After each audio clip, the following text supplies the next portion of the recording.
अब जानते हैं बुध। अब सभी 8 सूर्य के बारे में जान लिए, हमारे जो सौर मंडल का मुखिया है उनके बारे में हमने जान लिया।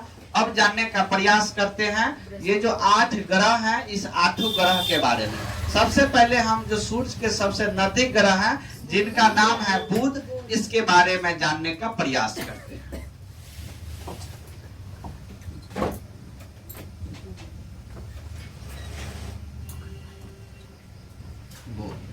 ठीक है, ये जो बुध है ये हमारे सूर्य के सबसे नजदीक स्थित ग्रह। पहला क्वेश्चन, पहला पॉइंट बनता है बुध के बारे में। बुध जो है पृथ्वी सूर्य के सबसे नजदीक स्थित ग्रह है, सूर्य के सबसे नजदीक है।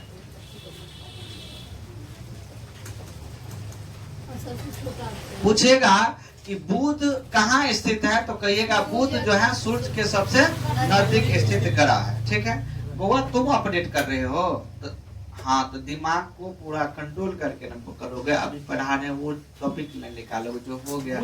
हाँ, ये सूर्य छोड़ दिए हैं इसलिए ये दूसरा टॉपिक का पार्ट है, पृथ्वी की गतियां पढ़ाएंगे तब, इसलिए आप लोग कंफ्यूजन में होंगे कि हमको पूरा याद है, इसको हम छोड़ रहे हैं। एक पॉइंट था वो हम आपको पढ़ाएंगे, जो पृथ्वी की गतियां हैं वहां पर ये पॉइंट अच्छा से सेट खाता है और वहां पे आपको अच्छा से समझ में आएगा। तो घबराइएगा नहीं कि सर छोड़ दिए, छोड़े नहीं है इसको। आइए बुध के बारे में थोड़ा जानते हैं। तो बुध जो है सबसे पहला पॉइंट बनता है कि बुध जो है आपको सूर्य के सबसे नजदीक स्थित ग्रह है, सूर्य के सबसे नजदीक में है, ये पहला पॉइंट। दूसरा पॉइंट बनता है ये जो बुध है ये 8 ग्रह में से सबसे छोटा ग्रह है। 8 ग्रह में से सबसे छोटा ग्रह क्या है? बुध है। और इनका अगर उपग्रह की बात की जाए तो इनका कोई भी उपग्रह नहीं है, यानी इसका कोई भी उपग्रह नहीं है। बुध जो है आपको सबसे कम समय में सूर्य की परिक्रमा कर लेती है। बुध जो है आपको सूर्य की परिक्रमा सबसे कम समय में कर लेती है। तो कहे अगला पॉइंट बनता है सबसे कम समय, सबसे नजदीक है इसलिए सबसे कम समय में, सबसे कम समय में कर लेता है, यानी कि 88 दिन में कर लेता है। ये 88 दिन में एक परिक्रमा पूरा कर लेता है। और सूर्य बुध जो है इसमें अगला पॉइंट बनता है, इसमें चुंबकीय क्षेत्र यानी मैग्नेटिक फील्ड पाया जाता है। चुंबकीय फील्ड, चुंबकीय क्षेत्र पाया जाता है।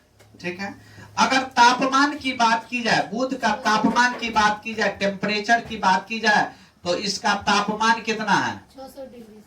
600 डिग्री सेल्सियस। अब इसमें थोड़ा सा अंतर है, ध्यान से सुनिएगा। आपके एग्जाम में पूछेगा बुध का तापांतर कितना है, ताप का अंतर पूछ रहा है। तो देखिए दिन में टेम्परेचर रहता है आपको 173 डिग्री सेल्सियस, लेकिन ये माइनस में 173 डिग्री सेल्सियस। और रात में आपको रहता है आपको कितना, सॉरी दिन में मिस्टेक हो गया, दिन में 427 डिग्री सेल्सियस और रात में माइनस में 173 डिग्री सेल्सियस।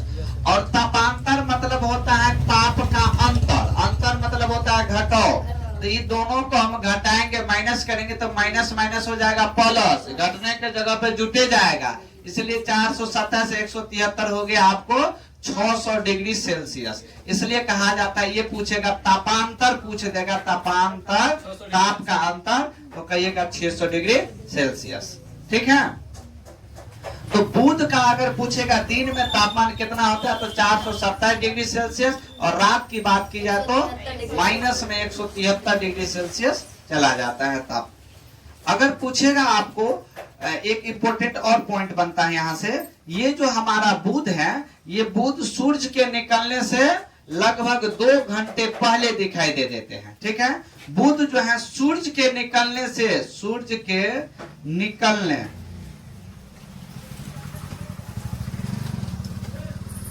2 घंटे पहले दिखाई दे देते हैं। ठीक है, सूर्य जो है आपको, बुध जो है सूर्य के निकलने से 2 घंटे पहले दिखाई दे देते हैं। अगर बुध और सूर्य के मध्य दूरी की बात की जाए, सूर्य और बुध के बीच का दूरी कितना है तो क्या बोलिएगा?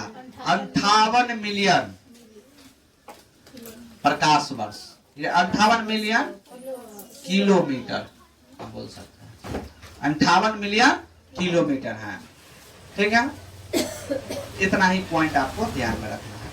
तो हमने बुध के बारे में अभी पढ़ा कि बुध जो है, आपको सबसे पहले बात यह है कि सबसे छोटा ग्रह है। ठीक है, 8 ग्रह में से सबसे छोटा ग्रह क्या है? बुध है। अब ये सूर्य के सबसे नजदीक पाए जाते हैं, और नजदीक पाए जाते हैं इसीलिए ये सबसे कम समय में सूर्य की परिक्रमा कर लेते हैं। 88 दिन में जो है सूर्य की एक परिक्रमा करते हैं।